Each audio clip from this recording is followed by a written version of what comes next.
Welcome back to another audio reading with me, Androgynous Cloud9. Today I'm going to be starting with Silverwing by Kenneth Oppel. For those of you unaware, this book series has a special place in my heart. I read it back in junior high and I decided to share it with you today. So let's start with chapter 1, Following Shade. Skimming over the banks of the stream, Shade heard the beetle warming up its wings. He flapped harder, picking up speed as he homed in on the musical whine.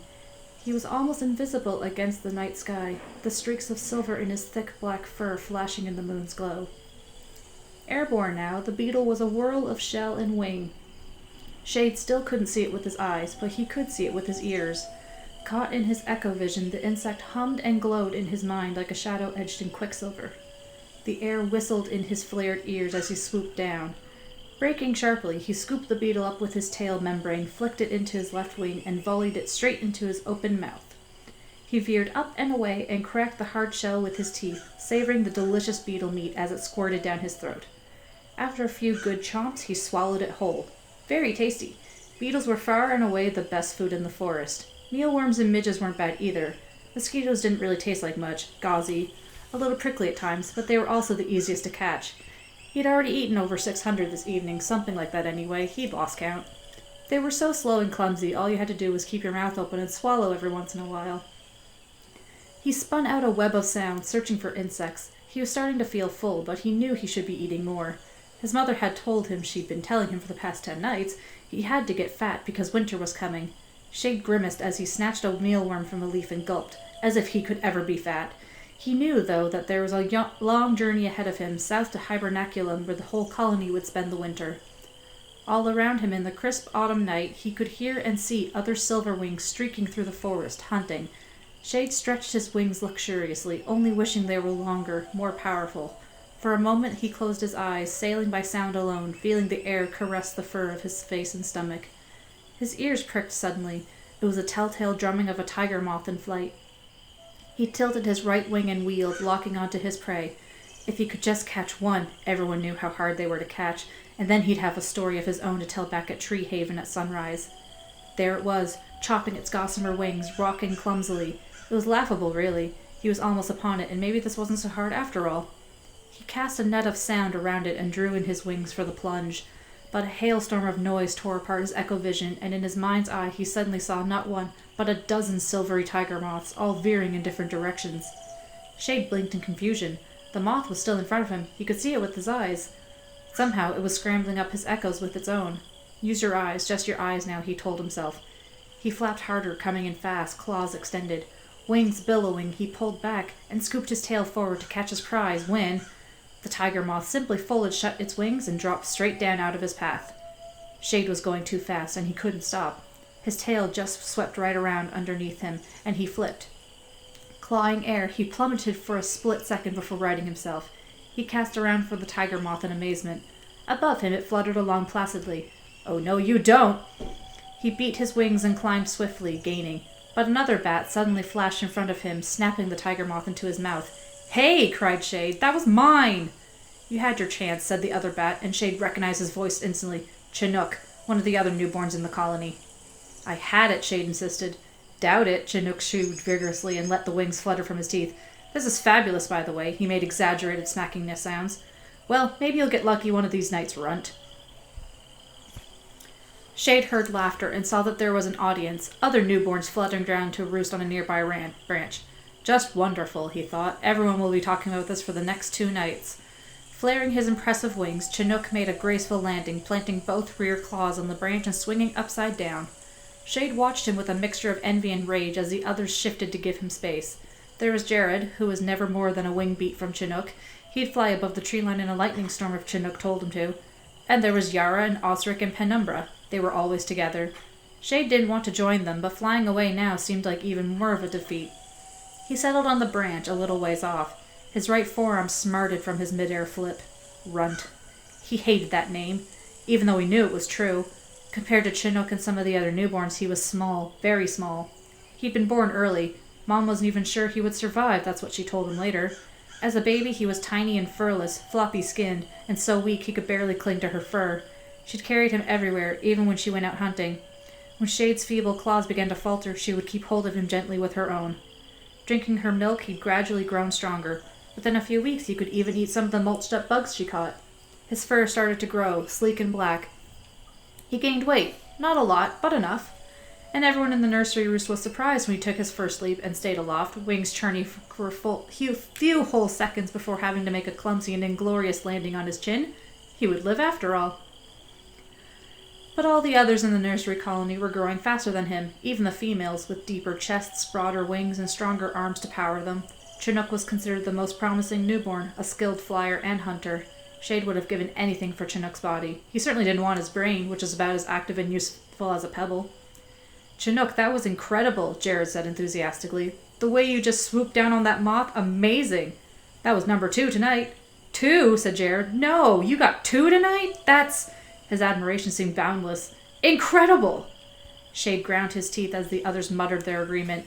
Chinook sniffed disdainfully. "I'd have caught more if the hunting was better. It's better in the south. I can hardly wait to get there." "Oh, sure," agreed Jared, nodding furiously. "Of course it's better in the south.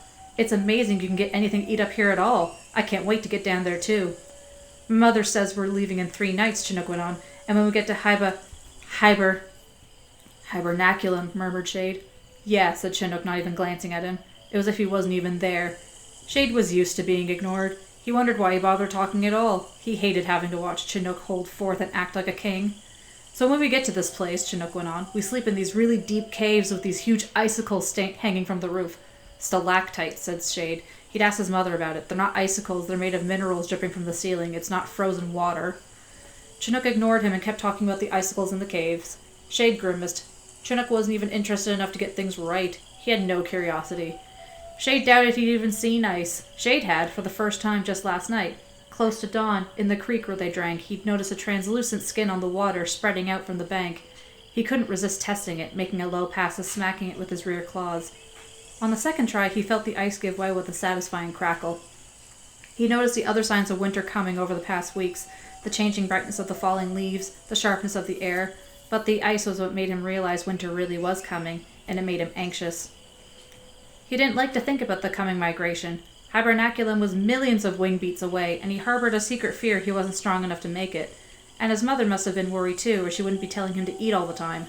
And even if he got there, the idea of sleeping for 4 months filled him with dread. They wouldn't be feeding at all through the winter, just sleeping, their bodies glinting with frost. And what if he couldn't sleep? What if he just hung there in the cave with everyone else fast asleep around him? It was a stupid idea anyway, sleeping for so long. Such a waste. Maybe other bats could sleep that long, but he knew he couldn't. It just wasn't possible. Sometimes he found it hard enough sleeping through even a single day. There was so much he needed to do. Practice flying, learn how to land better, hunt better, catch a tiger moth. He needed to get bigger and stronger, and he didn't see how he was expected to do all that while sleeping away the winter. "I can't wait to meet my father," Chinook was saying. "Me either," Rasha agreed. And then everyone was talking about fathers, repeating stories from their mothers and sisters. At the moment, the Silverwings were split in half. Tree Haven was a nursery colony where the females reared the newborns. Farther to the southeast, the males spent the summer at Stonehold. But once the migration started, they'd rendezvous and make the long journey south to Hibernaculum together. Shade listened silently, feeling his face harden, wishing they'd all just shut up. "My father's huge," Chinook was saying over the others. Chinook never waited for anyone to finish talking. He just barged right in and everyone always stopped to listen. Shade couldn't understand why. The only things Chinook ever talked about were how much he'd eaten or which of his muscles was sorest from his latest heroic feat. "My father's wings," he told them now, "go from here to that tree over there, and he can eat 10,000 bugs in one night, and he's faster than anyone else in the colony, and he once fought with an owl and killed it." "No bat can kill an owl," Shade snapped. It was the first thing he'd said in a while, and the anger in his voice surprised him. "My father did." "They're too big." He knew Chinook was just boasting, but he couldn't let it go. "A strong bat can do it, easy." "No chance." "You don't know everything, runt. You calling me a liar?" Shade felt his fur bristle in defiance. He knew he was being taunted, and he knew he was about to say, yes, you are a liar. The words were snagged in his throat like dry shells. But a few sharp notes of birdsong came through the forest, and they all stiffened. "There's the dawn chorus," said Penumbra unnecessarily. Everyone knew what it was. "I guess we should head back." Chinook and the other newborns rustled their wings in agreement, ready for flight. "Yeah, go ahead," said Shade with a casual yawn. "I'm just going to take a peek at the sun." The reaction was so satisfying he had to wrinkle his nostrils to keep from smiling. They all stared at him in silence, the fur between their eyes ridged with consternation. What are you talking about? Chinook scoffed. You can't look at the sun, said Yara, shaking her head. Well, I thought I'd give it a try. It was the first and most important thing all newborns were told. There were other rules, too many as far as Shade was concerned, but this was the one they were taught most fiercely. You must never look at the sun. It was as simple and final as that. It'll blind you, said Jared. Burn your eyeballs right out of your head. Then turn you to dust, Osric added, not without relish. Shade shrugged with regal indifference. And there are the owls, said Penumbra fretfully. She looked around. We should get going. In the distance, Shade could hear the mothers calling their children back to Tree Haven, and then his mother, Ariel's unmistakable voice. Shade. Shade.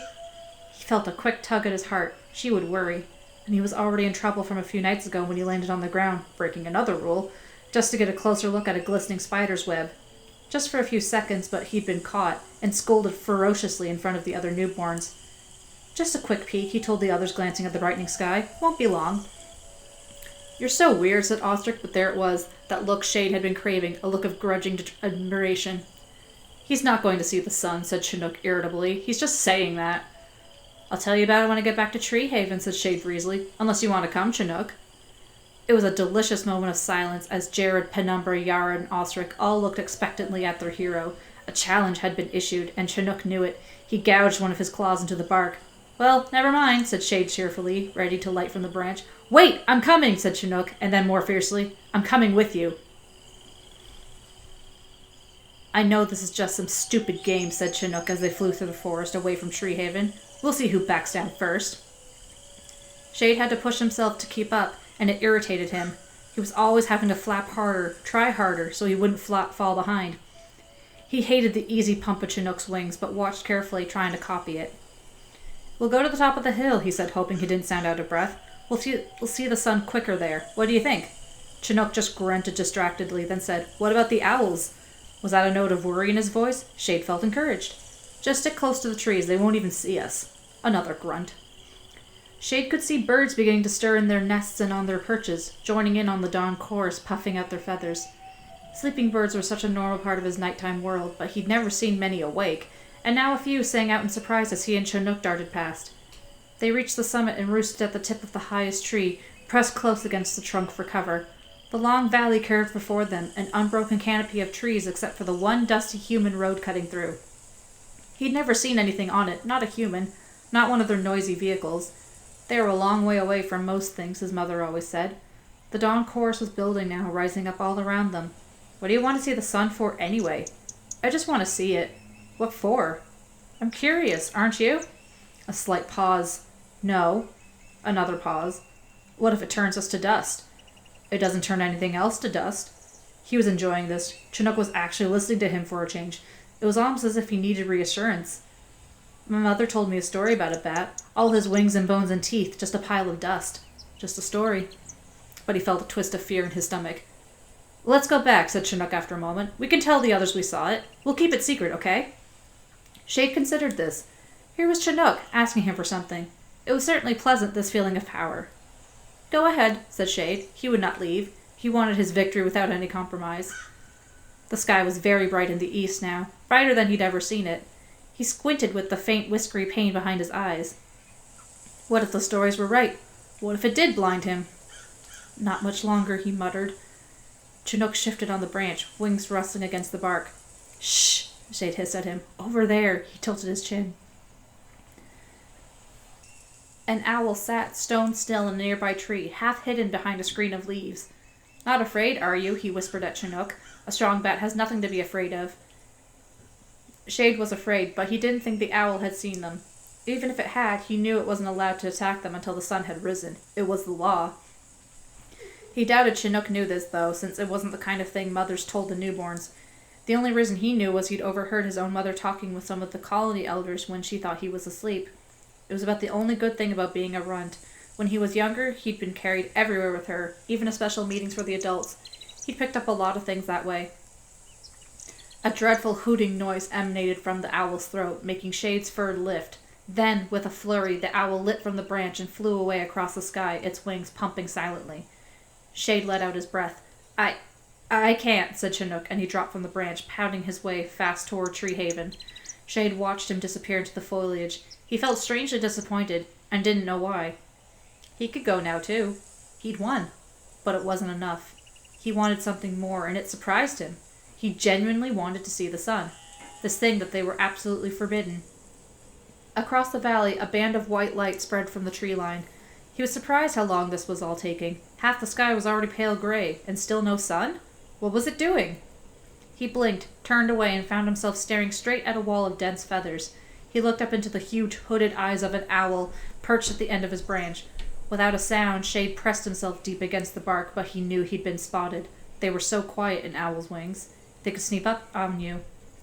The owl's eyes held on him, and then the massive horned head swiveled eerily to the bright horizon, checking for the sun. Shade let his echo vision creep across the owl, taking a good long look. The thick feathers cloaking ferocious strength, the wickedly hooked beak that could rip through flesh in a second, and he knew it didn't even need its eyes to see him. Like him, all owls had echo vision too. He stared, hating the owl. No bat could kill an owl. They were giants, 5 times as big, maybe more. He should have been more afraid. He was smaller, but he could go places it couldn't, between tight gaps in branches. He could fold himself into a crevice in a tree's trunk. He could make himself almost invisible against bark. There was a sudden rush of air behind him, and there was his mother hovering. "Fly!" she hissed. "Now!" Her voice was so urgent and so angry he followed her instantly. Down the hill they plunged, hugging the tree line. He looked back over his wing and saw the owl following at a distance, its gigantic wings swinging leisurely. The sun had not yet broken the horizon. They flew over the creek, and the owl was still there. Shade felt a sudden warmth on his wings and looked. They shone brightly. The sun. "Into the trees!" Ariel cried over her wing. "Don't look back!" He looked. A tiny sliver of the sun had cleared the horizon, spilling dazzling light into the valley. It was so powerful, so intense it sucked the breath right out of him, and he had to close his eyes tight. He locked onto his mother with his echo vision and followed her as she plunged below the tree line.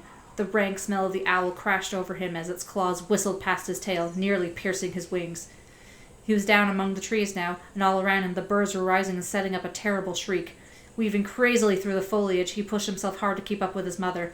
At last they burst out into the clearing, but so did the owl, who'd been following them from above the trees. It dropped toward them like a hailstone. Shade and his mother rolled in opposite directions to avoid its claws, then came together again, streaking toward the mighty gnarled branches of Tree Haven, through the knothole, and into the safe darkness inside.